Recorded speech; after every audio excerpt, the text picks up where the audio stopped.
Anak, anong binabasa mo? Asawag po, tay. Oh, very good ang anak ko ah. Tay, pwede ko po bang bigyan ng pasukan teacher ko para rin po makabasa siya? Ay, anak, yan ang magandang naisip mo.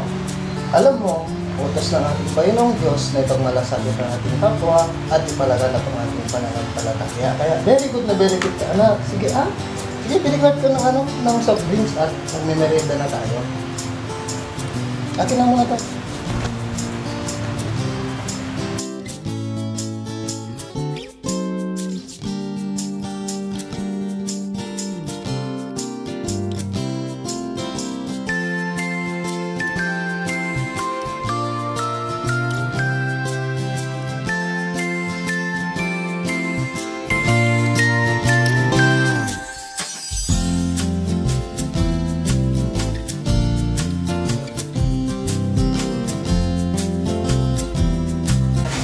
Kuya, naiwan niyo po kanina yung wallet niyo doon. Ay, salamat ha. Napakabait mo namang bata. Maganda yung pagpapalaki sa'yo ng mga magulang mo. O mahal, wala pa ba yung anak natin? Napamahal eh. Kanina ko pa hinihintay. Oo nga, ba't parang ang tagal na niya? Oh, andyan siya. Akin na yun, anak. Hindi ka. O anak, ba't parang pawis na pawis ka? Ba't ang tagal mo? Pa, may nakaiwan po kasi ng wallet dun sa tindahan. Tapos, Ibinalik ko po sa kanya at nagpasalamat po. tama yan, anak.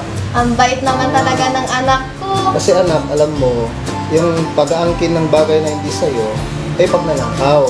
Yung pagnanakaw, masaway ka. Very good na very good ka, anak. At dahil dyan, magmerienda muna tayo. Mahal, kuha ka ng baso. Sige. O, yan na yung baso, anak. Sige, meron na tayo. Yung assignment mo ba, anak? Natapos mo na ba? Opo, Nay, natapos ko na po kanina. Wow, galing naman. Sabihin ko nga pala, yung family hour natin. Opo, Tay. Tay, meron rin po pala kaming aktibidad na kaming mga PNK na alkansya making. Pwede niyo po ba akong tulungan sa paggawa ng alkansya? Oo naman, anak, syempre. Yun na rin yung pinaka-banding natin. Yun na rin yung gawin natin yung family hour natin.